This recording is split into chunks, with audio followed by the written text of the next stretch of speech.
നമുക്കറിയാം പെൺകുട്ടികളിൽ ആദ്യമായിട്ടുണ്ടാകുന്ന കൗമാരത്തിലെ മാറ്റം എന്ന് പറയുന്നത് ബ്രസ്റ്റ് ബെഡ് ഡെവലപ്മെൻറ്റ് എന്ന് പറയും. അതായത് ബ്രസ്റ്റിൻ്റെ ഡെവലപ്മെൻ്റ് ആണ്. അത് കഴിഞ്ഞിട്ടാണ് ശരീരത്തിൽ ഉണ്ടാകുന്ന പിബിക്ക് ഏരിയയിൽ ഹെയർ വരിക, അതോടൊപ്പം കക്ഷത്തിൽ ഹെയർ വരിക. അത് ഫോളോ ചെയ്തിട്ടാണ് ബ്രസ്റ്റ് ബെഡ് ഡെവലപ്മെൻറ്റിന് ശേഷം ഒരു 1-2 വർഷത്തിനിടയിലായിട്ടാണ് മെൻസസ്, അതായത് മെനാർക്കി അല്ലെങ്കിൽ ആർത്തവം എന്ന് പറയുന്ന ഒരു രീതിയിലേക്ക് പെൺകുട്ടികൾ വളർന്നു വരിക.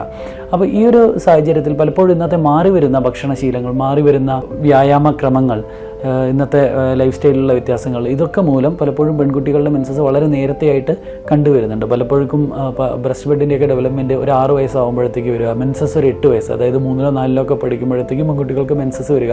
ഇങ്ങനെയുള്ള പ്രയാസങ്ങളൊക്കെ ഉണ്ടായി വരുന്നുണ്ട്. ഇതിന് 2 തരത്തിലാണ് പെൺകുട്ടികളെ പ്രതികൂലമായി ബാധിക്കുക. ഒന്നൊരു 3-ാം ക്ലാസ്സും 4-ാം ക്ലാസ്സും ഒക്കെ എത്തുമ്പോൾ ഒരു മെൻസസ് വന്നു എന്നുള്ള കാര്യം ഒരു മാനസികമായിട്ട് ഉൾക്കൊള്ളാനുള്ള പ്രായമോ പക്വതയോ ഒന്നും പെൺകുട്ടികൾക്കായിട്ടുണ്ടാവില്ല.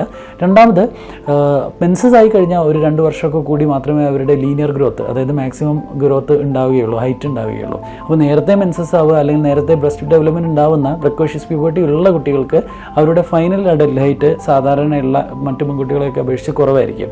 അപ്പം രക്ഷിതാക്കൾ കൃത്യമായിട്ടും ശ്രദ്ധിക്കണം. അവരുടെ പെൺകുട്ടികൾക്ക് 8 വയസ്സിന് പിറകിലായിട്ട് ബ്രസ്റ്റ് ബെഡ് ഡെവലപ്മെൻറ്റോ അല്ലെങ്കിൽ നേരത്തെ മെൻസസോ ഒക്കെ വരുന്നുണ്ടെങ്കിൽ ഒരു പീഡിയാട്രിക് എൻഡോക്രൈനോളജിസ്റ്റിനെയോ ഒക്കെ പീഡിയാട്രീഷ്യനെയൊക്കെ കാണിച്ച് കൃത്യമായിട്ടുള്ള ഒരു ചികിത്സ തന്നെ എടുക്കേണ്ടത് അത്യന്താപേക്ഷിതമാണ്. Thank you.